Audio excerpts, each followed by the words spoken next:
Hello students, 11th में हमारा first chapter चल रहा था some basic concept of chemistry. और इसमें नेक्स्ट टॉपिक हम लोग ले रहे हैं क्या, कौन सा, एटॉमिक मास। यहाँ पे हम लोग क्या क्या पढ़ेंगे, एटॉमिक मास पढ़ेंगे, एवरेज एटॉमिक मास पढ़ेंगे, मॉलिकुलर मास पढ़ेंगे, और हम लोग यहाँ पे फार्मूला यूनिट मास पढ़ेंगे। तो अब एक एक करके देखते हैं कि क्या होता है। पहले एटॉमिक मास आपको कैलकुलेट करना सिखाता हूँ।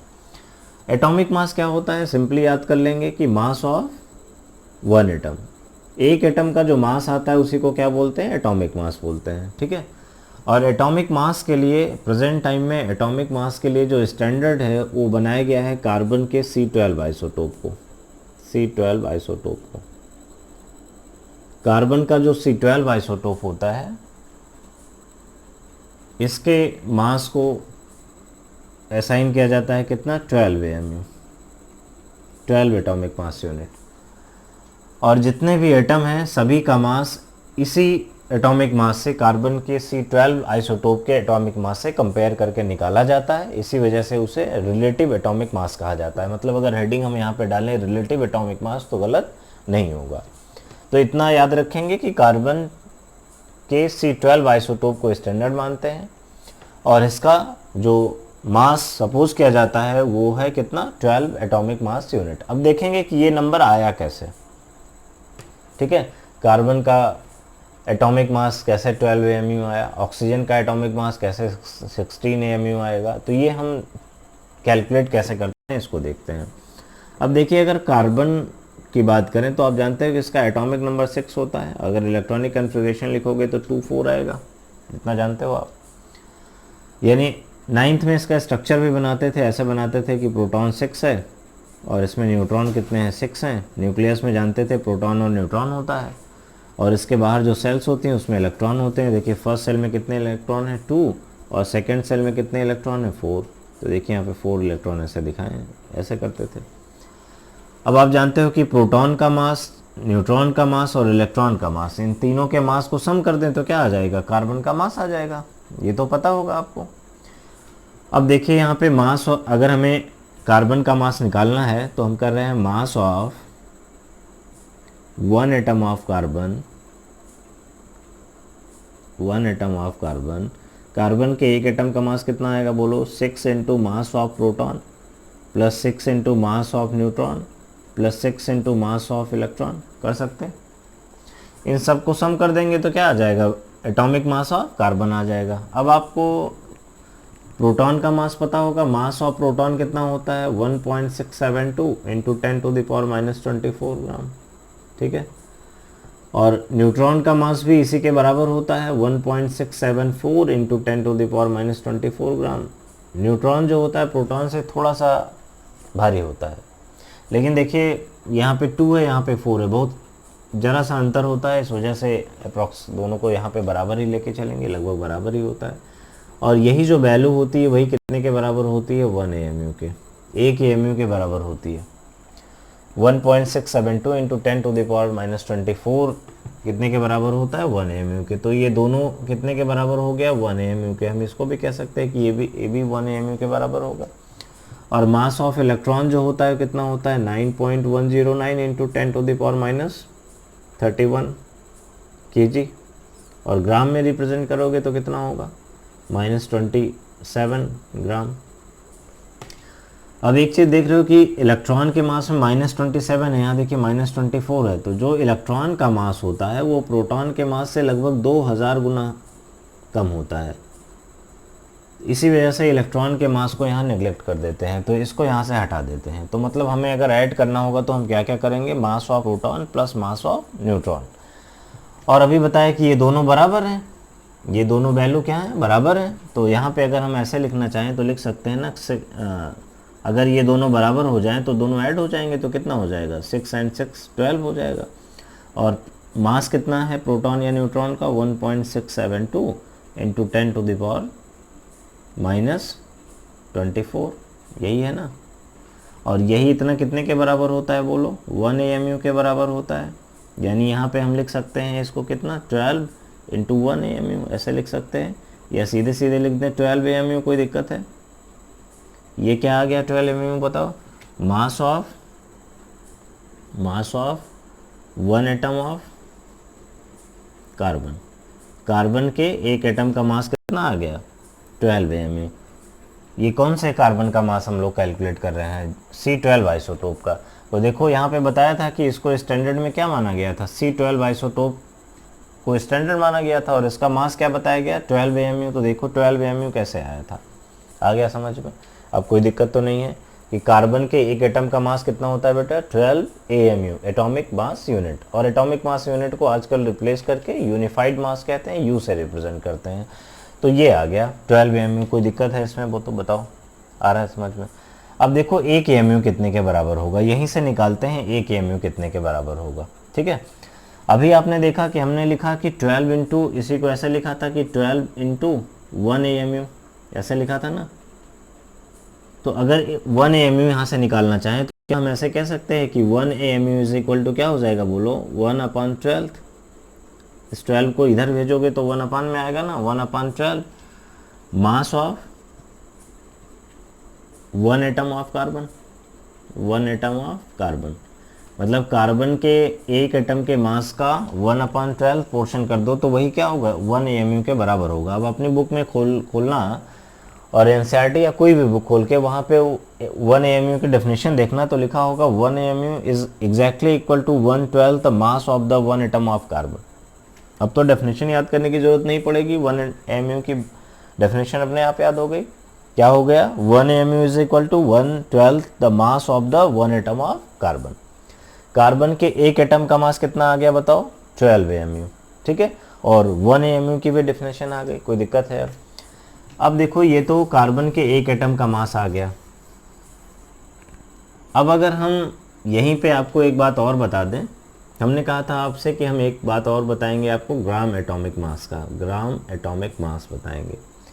ग्राम एटॉमिक मास देखो क्या होता है, आपने 9th क्लास में मोल कॉन्सेप्ट पढ़ा था। तो अभी तो मोल कॉन्सेप्ट पूरा अलग से पढ़ाऊंगा, उसका एक अलग लेक्चर वीडियो दूंगा आपको। लेकिन आपने इतना पढ़ा था 9th क्लास में कि 1 मोल इज इक्वल टू कितना होता है 6.022 इंटू 10⁻23।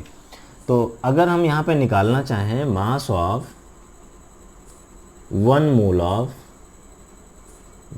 ऑफ कार्बन एटम, हम कार्बन एटम के 1 मोल का मास निकालना चाहते हैं। और 1 मोल में कितना होता है बताओ, अभी बताया आपने 6.022 इंटू 10⁻23 एटम्स होते हैं 1 मोल में। यानी हम कार्बन के इतने एटम का मास निकालना चाहते हैं, ठीक है ना। और कार्बन के एक एटम का मास हमें पता है कितना होता है। तो कैसे आएगा कार्बन के 1 मोल ऑफ एटम का मास बताओ, एक एटम का मास कितना है बताओ 12 इंटू 1.672 इंटू 10⁻24। ये था ना, इसी को तो 1 AMU बोल रहे थे हम लोग। इतना था एक एटम का मास, और हमें निकालना कितना है 6.022 का, तो मल्टीप्लाई कर दो 6.022 इंटू 10⁻23, इतने एटम से मल्टीप्लाई कर दिया। अब इन दोनों नंबर्स को मल्टीप्लाई करोगे, आप मोबाइल वगैरह से या कैलकुलेटर से करके देख लेना, इस नंबर को मल्टीप्लाई करोगे तो 1 आएगा। तो अब देखो अपने पास आ गया 12 ग्राम। क्या आ गया 12 ग्राम, ठीक है ना। आप जानते हैं ना कि ये वाला प्रोटॉन का मास है ना, एक प्रोटॉन का मास, वो किसमें होता है ग्राम में। तो कितना आ गया 12 ग्राम। अब देखिए ये क्या आ गया, बोलो mass of 1 mole of carbon atom. Carbon के 1 मोल का मास आ गया, 1 मोल कार्बन एटम का मास। और ये कितने का है, 1 कार्बन का। और ये कितने कार्बन का है 6.022 इंटू 10⁻23 एटम्स का। समझ गए, इतने कार्बन जब कलेक्ट हो गए तो उसका मास 12 ग्राम आ गया। अब तो कंफ्यूज नहीं होगे ना कि 12 AMU क्या होता है और 12 ग्राम क्या होता है। और इस यही जो मास आया है इसी को क्या बोलते हैं, ग्राम एटॉमिक मास कहते हैं। मतलब 1 मोल एटम का मास निकालें ग्राम में तो जो आएगा उसे हम ग्राम एटॉमिक मास कहेंगे। और इसी को हम एक टर्म और देते हैं, इसी को मोलर मास भी कहा जाता है। ध्यान रखें, molar mass, molar mass of atom, ठीक है ना, एटम का मोलर मास। ठीक है, अब कोई दिक्कत है, यहाँ तक समझ गए। अब देखिए अगला जो टॉपिक हम लोग लेंगे क्या है वो बोलो, एवरेज एटॉमिक मास। अगला टॉपिक क्या है अपना, एवरेज एटॉमिक मास। ये तो एटॉमिक मास समझ गए पूरा, कोई दिक्कत नहीं है इसमें। ये देखो यहाँ पे एटॉमिक मास समझ गए, ग्राम एटॉमिक मास समझ गए, और कैसे gram atomic mass molar mass हुआ ये सब समझ गए, AMU समझ गए, ठीक है। अब देखिए अगला टॉपिक क्या है अपना, एवरेज एटॉमिक मास। एवरेज एटॉमिक मास की ज़रूरत कब पड़ेगी, जब ऐसे एलिमेंट्स का मास कैलकुलेट करना होगा जिनके कई सारे आइसोटोप्स होते हैं। जैसे कार्बन की बात करें तो कार्बन में आपने पढ़ा है कि कार्बन के 3 आइसोटोप्स होते हैं। देखिए यहाँ पे लिखा है कार्बन 12, कार्बन 13 एंड कार्बन 14। और जो आइसोटोप्स होते हैं इनका नेचर में अबेंडेंस होता है कि मतलब इनका रिलेटिव अबेंडेंस परसेंटेज में कितना होता है, मतलब नेचर में वो कितने परसेंट में मिलते हैं। तो कार्बन 12 कितने परसेंट मिलता है, 98.892, मतलब सबसे ज़्यादा परसेंटेज इसी कार्बन 12 कार्बन के C12 आइसोटोप का होता है। और अभी आपने पढ़ा था कि इसका एटॉमिक मास कितना होता है, 12 AMU। देखिए यहाँ पे लिखा है एटॉमिक मास AMU, यहाँ पे लिखा है रिलेटिव अबेंडेंस परसेंटेज, यहाँ पे लिखा है आइसोटोप्स। अब देखिए कार्बन 13 की बात करें तो इसका परसेंटेज कितना होता है नेचर में, 1.108। देख रहे हैं काफ़ी कम है इसके कंपेयर में। और इसका एटॉमिक मास कितना होता है, 13.00335। और कार्बन 14 देखिए बहुत कम है, 2 × 10⁻⁻10, -10 है, बहुत कम है। और इसका एटॉमिक मास कितना होता है एमयू में, 14.00317। अच्छा एक बात यहाँ पे ध्यान रखिएगा कि ये सब दिया रहेगा, मतलब ये आपके एनसीईआरटी में एक न्यूमेरिकल भी दिया हुआ है, तो ये वही क्वेश्चन है। तो यहाँ पे देखिए ये इतना दिया रहेगा आपको क्वेश्चन में। अब आपको एवरेज एटॉमिक मास कैलकुलेट करना होगा। कैसे कैलकुलेट करेंगे, बहुत आसान है। क्या करना है, जो इसका एटॉमिक मास होगा 12 है और इसका रिलेटिव अबेंडेंस परसेंटेज में कितना है, इतना है, तो 12 का इतना परसेंट निकालेंगे। क्या करेंगे, 12 का 98.892% निकालेंगे, 13.00335 का इतना परसेंट निकालेंगे और इसका इतना परसेंट निकालेंगे। तीनों को जोड़ देंगे, तीनों को क्या करेंगे, सम कर देंगे। जो आएगा उसी को क्या बोलेंगे, एवरेज एटॉमिक मास। समझ गए होंगे कैसे आएगा, देखिए कैसे करेंगे। Average atomic mass equal to क्या हो जाएगा, average atomic mass of carbon क्या आ जाएगा। देखिए इसका मास 12 का मास कितना है, C12 का 12 एटॉमिक मास यूनिट इनटू कितना परसेंट, 98.892%। परसेंट में है तो 100 से डिवाइड कर दिए, ऐसे तो करते हैं। और देखो इसका 13.00335, इसका कितना परसेंट लेना है, 1.108 इतना, प्लस इसका कितना लेना है 14.00317 का कितना है 2 × 10⁻⁻10% इतना हो गया। अब क्या करें, तीनों का सम कर दो, तीनों का सम करोगे तो आएगा 12.01 इतना AMU। ये आ गया एटॉमिक मास ऑफ कार्बन। ये क्या आ गया, एवरेज एटॉमिक मास कहते हैं इसी को। और जो पीरियोडिक टेबल में जो एटम का मास रिप्रेजेंट होता है वो उनके एवरेज एटॉमिक मास को ही रिप्रेजेंट किया जाता है, ध्यान रखेंगे। तो कार्बन का जो एटॉमिक मास 12 रिप्रेजेंट किया जाता है, मतलब एग्जैक्टली आएगा 12.01 AMU, बट जब रिप्रेजेंट करते हैं तो क्या लिखते हैं 12 AMU। समझ गए ना, तो इसी को बोलते हैं एवरेज एटॉमिक मास। ये किस केस में ज़रूरत पड़ती है इसकी, जहाँ पे हमें आइसोटोप्स मिल रहे होते हैं, जिन एटम्स के आइसोटोप्स होते हैं, कई सारे आइसोटोप्स होते हैं, जैसे कार्बन में 3 आइसोटोप्स हैं, तो उनके केस में एवरेज एटॉमिक मास की ज़रूरत पड़ती है और इसको इस तरीके से कैलकुलेट करते हैं। आ गया। अब देखिए इसके बाद जो तीसरा एटॉमिक मास, तीसरा जो मास आपको बताया था कौन सा था, मोलिकुलर मास। अब मोलिकुलर मास निकालना तो बेहद आसान है। मोलिकुलर मास निकालने के लिए क्या करते हैं, एक एग्जांपल लेके इसको समझेंगे। जैसे मान लीजिए कोई मॉलिक्यूल दिया हुआ है, जैसे कार्बन डाइऑक्साइड। देखिए एक मॉलिक्यूल है कार्बन डाइऑक्साइड का।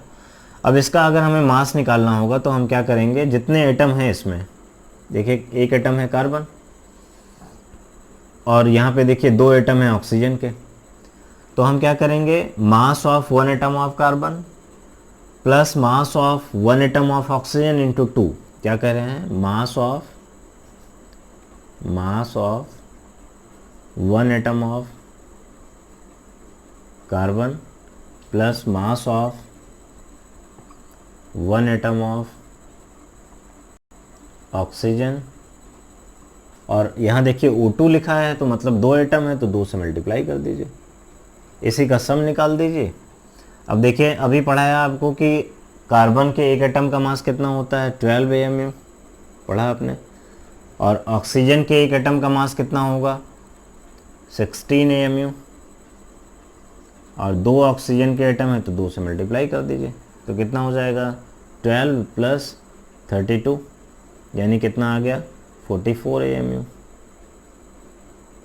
ये क्या आ गया, ये आ गया मास ऑफ CO2, और इसी को क्या बोलेंगे, मोलिकुलर मास ऑफ CO2। ये क्या आ गया, मोलिकुलर मास ऑफ CO2। मतलब ये CO2 के एक मॉलिक्यूल का मास आ गया। कैसे आया, जितने एटम थे सभी के मास को क्या किया, सम कर दिया। ठीक है ना, कोई दिक्कत है? क्या कहते हैं, sum of the masses of all the atoms present in a molecule. ठीक है, आ जाएगा sum of the masses of all the atoms present in a molecule is called molecular mass। कोई दिक्कत नहीं है। अब एक मॉलिक्यूल का मास निकाले तो 44 AMU आ गया, कोई दिक्कत नहीं है। ऐसे किसी भी मॉलिक्यूल का मास आप कैलकुलेट कर लोगे, कार्बन डाइऑक्साइड का, वाटर का, किसी का भी आ जाएगा। अब अगला जो मास है, अब देखिए नेक्स्ट क्या है अपना, formula mass, formula unit mass है, फार्मूला मास जो भी कहें आप। अब ये किस केस में इस्तेमाल होगा, हमेशा याद रखेंगे, आयोनिक कंपाउंड्स के केस में। जब आयोनिक मतलब समझते हो ना, जिसमें प्लस माइनस वाले बन जाते हैं, जैसे NaCl, KCl, CaCl2। तो इसमें क्या होता है, NaCl में क्या रहता है, Na plus and Cl minus. यहाँ पे क्या होता है कि ये क्रिस्टल्स बनाते हैं, मतलब उसमें Na plus Cl minus, Na plus Cl minus 3D में अरेंज होता है, मतलब डिस्क्रीट मॉलिक्यूल का फॉर्मेशन नहीं होता। तो ऐसे केस में क्या बोलते हैं, उसके ऐसे कंपाउंड के मास को मॉलिक्यूलर मास नहीं कहते, क्योंकि मॉलिक्यूल का फॉर्मेशन हो ही नहीं रहा है, डिस्क्रीट मॉलिक्यूल नहीं बनता।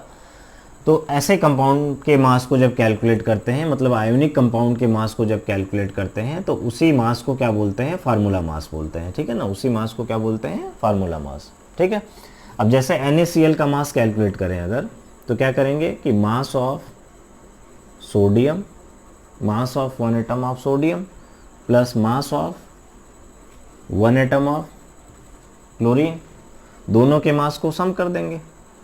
तो क्या आएगा, सोडियम का मास कितना होता है 23 AMU, और Cl का मास कितना होता है 35.5 AMU। दोनों को ऐड कर दीजिए तो कितना आ जाएगा, बोलिए 58.5 AMU। अभी आप देख रहे होंगे कि ये जो आया इसको क्या बोल रहे हैं, फार्मूला मास। और फार्मूला मास किसके केस में सपोज कर रहे हैं, बोलो आयोनिक कंपाउंड के केस में। क्यों कर रहे हैं, क्योंकि आयोनिक कंपाउंड्स में आयंस होते हैं जो 3D में अरेंज होते हैं, 3D के स्ट्रक्चर में अरेंज होते हैं। मतलब मॉलिक्यूल का फॉर्मेशन, डिस्क्रीट मॉलिक्यूल का फॉर्मेशन नहीं होता, इस वजह से मॉलिकुलर मास नहीं कह सकते। जब मॉलिक्यूल बना ही नहीं तो मॉलिकुलर मास कह नहीं सकते, तो उसको क्या बोलते हैं, फार्मूला मास।